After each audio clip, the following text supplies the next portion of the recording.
Hi, everybody. This is the first poem that we're going to cover this semester, and it's called My Papa's Waltz. It is in our book, and if you don't have the book, you can read this poem and all others from this semester, I think, on poetryfoundation.com. Now, there are a couple of poems later in the unit that you may not be able to find there, but this one for certain, and most of them you can find on Poetry Foundation. So what I'm doing with this slideshow is explicating the poem. I'm going in a very methodical manner through it and talking about all of the different elements that are in the first poetry PowerPoint, which is understanding and reading poetry. I won't do this for every single poem. I'll give notes and/or lectures like this, but they won't be necessarily in as great a depth as this one is. So I'm going to get started now. The author of the poem is named Theodore Roethke, and there is a short biography in our book about him. So first of all, I'm going to read the poem, and when I do narrative PowerPoints like this during the rest of the semester, I may read the poem. It's important to think about reading the poem aloud. And if you do that, you'll get a sense for the sound of the poem and the feel of it as you read it. Because poetry, like drama, is meant to be read aloud. Poetry is not necessarily just meant to be read in your head, just as songs are meant to be sung aloud and listened to. So, this poem was written in 1942 by the American author Theodore Roethke. My Papa's Waltz. The whiskey on your breath could make a small boy dizzy, but I hung on like death. Such waltzing was not easy. We romped until the pans slid from the kitchen shelf. My mother's countenance could not unfrown itself. The hand that held my wrist was battered on one knuckle. At every step you missed, my right ear scraped a buckle. You beat time on my head with a palm caked hard by dirt, then waltzed me off to bed, still clinging to your shirt. So there is the brief poem, My Papa's Waltz. So the first thing we think about, as per my slideshow about reading and understanding poetry, is action and speaker, before we even get into some of the deep explication and analysis. The action is fairly simple. A small boy is being whisked off to bed by his drunken father in a waltz-like manner. The mother stands in the kitchen corner frowning, unable to stop the chaotic dance. Who is the speaker? Well, the speaker is Theodore Roethke, the author of the poem. Nothing would suggest otherwise. That nothing would suggest that Roethke has instead constructed a new speaker that is not himself. So when he uses the word I, we think of it as him, the poet. In fact, there are some biographical details about Roethke that give this credence. His father owned a greenhouse and worked with plants as a profession his entire life. So is this poem autobiographical? We're not sure of that. We're not sure that his father actually did this, although it's likely possible. But we can still say solidly that the author is the speaker. He is an adult man now looking back on his childhood, relaying to his listeners and readers an event that probably happened to him frequently. And one other thing I'd like to point out is that he is speaking to his father with the word you and your. So your is Roethke's father. Speaker's father. So he's writing this for both us, the audience who are listening and reading this, because he got this published. Roethke was a poet and a teacher, and he wanted to publish this poem. He didn't just leave it for his father to read. So We know that he's writing it to his father. That's the listener, but we're also the listeners as well.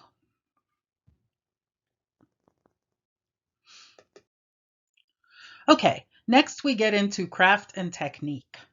So it is a 4-stanza poem. It's a rhyming poem based on the pattern of rhyme we can see at the ends of the lines.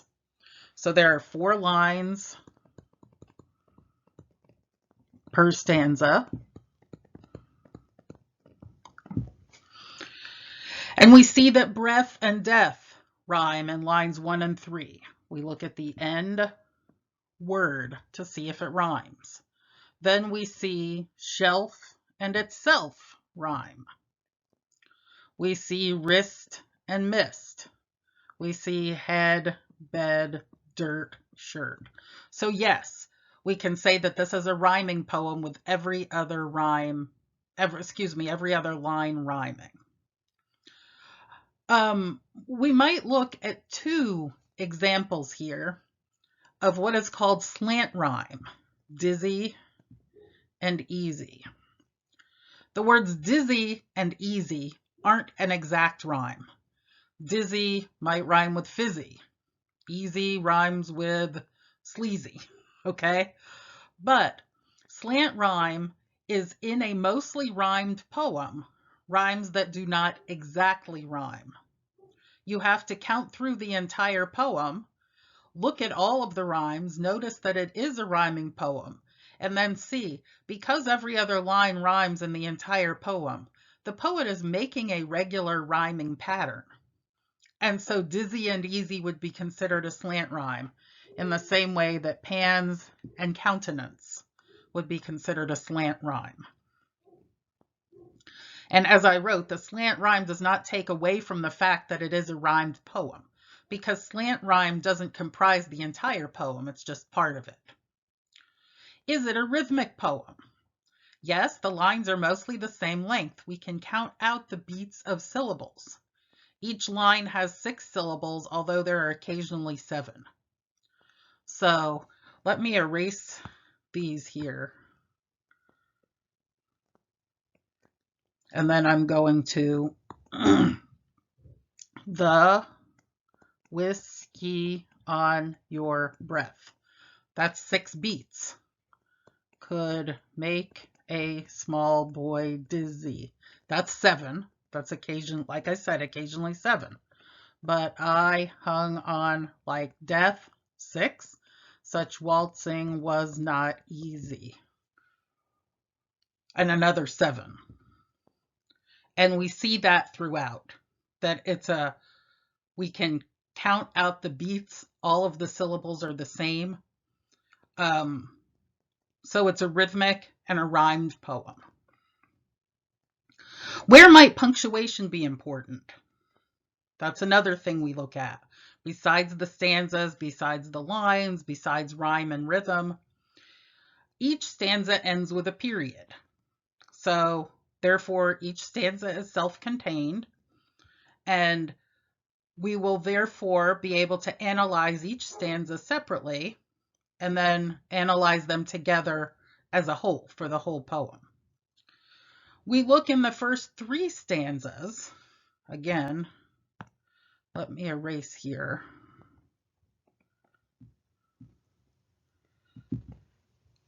And then you can see that the first 3 stanzas, at the end of the second line of each stanza, there's a semicolon. And we know that a semicolon functions for us to pause longer, to pause for a longer period of time. But then we get to the 4th stanza and it's only a comma. So why would that be? Why don't we pause longer there?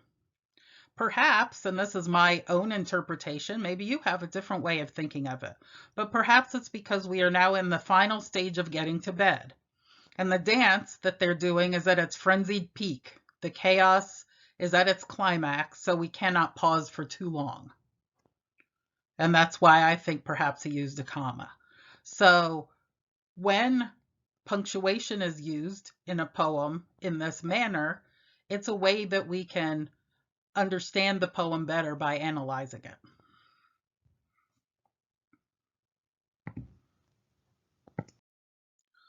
Okay, language usage. So this poem does have regular everyday language, although you may have to look up a word like countenance, which means face or expression. The other word I think that you might have had to look up is romped, and romping is a fun, almost juvenile type dance or um, kind of movement that someone will do. The verbs are generally movement oriented. Speaking of movement, hung, slid, missed, waltzed. These movement words are important to tie into the action and the theme. Other adjectives, verbs, and phrases stand out for perhaps violent connotations. Romped, battered, scraped, and beat time. We will tie these into theme in a minute. And then there's a simile we see, like death, right here on line 3. Why does he hang on like death? Death hangs on to someone when they're about to die. Perhaps they smell or taste like death. This may be what the small boy thought in his limited view of the world. I hung on like death. Maybe since it's the adult looking back at his childhood, the father has literally died. So maybe ironically, he's hanging on for dear life, thinking about his father's death. Maybe he loves his dad and doesn't want to let go. Maybe he's being abused, and there's going to be more about that later, and death relates to that. So that's a very interesting line in this poem. And it comes early in the poem, so it gives us a feel for the tone of the rest of the poem as well. That is a simile, like death. It's using the word like to compare it to death to hanging on to his father.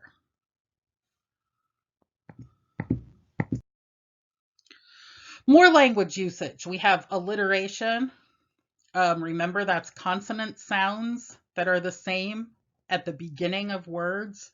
Breath and boy, waltzing was and we, slid and shelf, battered and buckle, and even beat. These alliterations can be in close lines. You don't want to look at an alliteration from line 1 to line 10, but if there's alliteration in lines 3, 4, and 5, they're all close together. Why is this important to look at the alliteration? I don't think it's just for the sound qualities, although that's important, and for the flow of the poem. But we look at the actual letter that's used. So things like battered and buckle, right here. The hand that held my wrist was battered on one knuckle. At every step you missed, my right ear scraped a buckle. B is a very hard sound. It's not a soft letter. And that hard B perhaps suggests the literal hardness of the buckle and the battered knuckle. We can find assonance in the poem, held and step, for instance. Consonants, the R sound, ear and scraped, or the N sound, countenance and unfrown. Obviously, these repetitive sound qualities are sometimes just for smoothness and fit, but sometimes they help with understanding theme and meaning as well. And all of this ultimately gives us an understanding of the purposefulness of language in a poem. Every word is chosen by the poet very purposefully to make meaning. Okay, moving on. Simile, like death, we already discussed. We're still here on language usage. Metaphor, beat time on my head, right here. The father is not literally beating the time, but he's tapping out the rhythm of the waltz with the palm of his hand, which we know is caked hard by dirt. There's lots of sensate imagery, and remember, imagery is all 5 senses. So we have the smell of whiskey, the texture and feel of the hand and the right ear scraping, the sight of pan sliding, battered knuckle, caked palm, boy still clinging to his father's shirt at the end. And the overarching metaphor we have is the waltz itself compared to the father-son relationship. My Papa's Waltz. A waltz is a beautiful rhythmic and smooth dance. It has 3 beats, There are actually 3 beats per line in this poem too. But the way we think about a waltz, it's one of those ballroom dances that we love to watch people do. The irony of this metaphor, though, is that the dance, because the dad is drunk coming home, is chaotic and frenzied. Is it still beautiful, though? Is it beautiful in a different, though ironic way? And that brings up the themes. So after we've gone through action, speaker, craft and technique, language usage, such as the literary devices, then we get into the themes. And there are actually 2 competing themes that are the ones that most people reading this poem think about and ponder and understand or possibly expressed. That doesn't mean there aren't more. As long as you can find evidence in the poem that expresses your idea of the theme, then you can say that that's the theme. But let me just go over one of them and then the second one that competes with this one. One theme is that this is a poem about father-son love, reminiscence, and nostalgia that also incisively represents the idea of alcoholism. So Rethke's father probably many nights dances his son off drunkenly to bed. The right ear of the son scrapes the buckle of the father's belt because he is so young. He's probably around 3 to 6 years old. The knuckle is battered because his father is a hard laborer during the day. And remember, his father owned and operated a greenhouse in real life. The mother sees this often, and the dance is so exaggerated and chaotic through the dad's drunkenness. Remember, it's so hard that he bumps into the kitchen shelf and the pans go to the floor, that she can't really do anything but stand in a corner and watch. But there's nothing ominous about this. She just watches and frowns because this is her kitchen and she's going to have to clean it up. He's clinging to the shirt at the end because he doesn't want the dance to end. It's fun, memorable, and exciting to a little kid. But the adult speaker's perspective allows us to understand the alcoholism that is inherently a part of this. This is how an alcoholic would come home. Maybe the mother is frowning because she's tired of him coming home drunk every night. So there is a little bit of a threat and a little bit of a notion of that ominousness in the poem, perhaps not with the mother in the corner, but perhaps with the idea of hanging on like death and the drunkenness that's represented.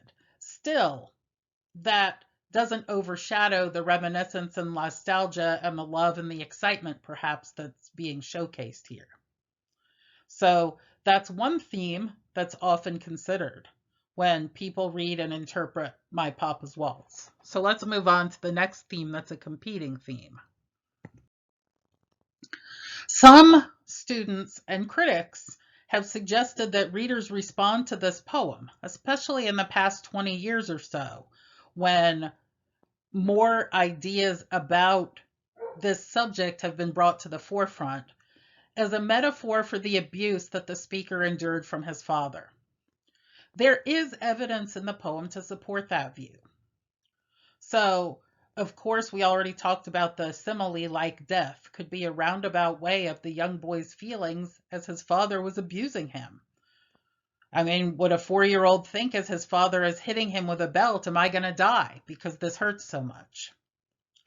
The mother not being able to unfrown her face. Instead of it being an alcoholic wife's frown at his destruction, it's the frown of a woman who may also be abused and can do nothing about it, and is watching her son being abused by her husband. There are other violent words too: battered, scraped, and beat time. People even think about being hit with a belt as a common symbol of abuse, and the buckle of the belt is referenced in the poem. So here's a question: if this is a metaphor for abuse, if the waltz is a metaphor for abuse, why is the young boy, Rethke, still clinging to his father's shirt, even when he gets to bed? Abused children still love their parents when they're kids. They know no different than the abuse. They want the abuse to end, and sometimes they even feel that they are the cause of it. So the clinging would be his way of trying to feel loved. It's very profound to think of it this way. It's profound to think of it the other way too, but in a much different way. So these competing themes are very intriguing. Rethke chose words, chose the way he wrote it, chose the metaphor of the waltz, similes, and even things like the alliteration and the rhyme to express all of this. Let's move on. I have one final slide. Here's some final thoughts. All poems can be read this way. I've just spent 20 minutes on this. This is my longest lecture / slideshow yet. And I know it may be long to get through, but understanding that every poem we can go through in this way may take a long time. Do you as a reader ultimately agree with interpretation number 1, interpretation number 2, or something else? As long as you provide evidence and rationale for your points, your analysis is valid. Finally, you may question, why do we do this? Why do we explicate a poem? Especially if a poem is an expression of words meant to entertain and move us through their creativity and imagination. Why analyze it in such detail? Isn't that ironic? Isn't that past the point? And yes, I think of that sometimes too.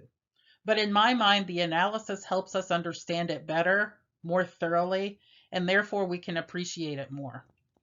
An analysis gives us new insights that we may not have thought about upon a first, or even a third, or even a 10th reading. Every time I come to a poem, I see something a little bit new. Whether it's one word that I interpret differently, or a scene, or something even more major. And if you think about songs that you love, especially those with depth in the lyrics, you can see their relationship to poetry. Although much poetry does not repeat its sentences or stanzas like a song does with lyrics, especially the refrain of a song, a poem is still memorable. In fact, before writing, humans memorized poetry in the form of song as a way of remembering their lives and telling stories to subsequent generations. So this was a very detailed analysis and explication of My Papa's Waltz. And I hope you go back to My Papa's Waltz one more time, read it aloud, and think about all of these things, and consider these kinds of issues as you read the rest of the poems on the syllabus as we get into our poetry unit. Okay, everybody. Bye-bye.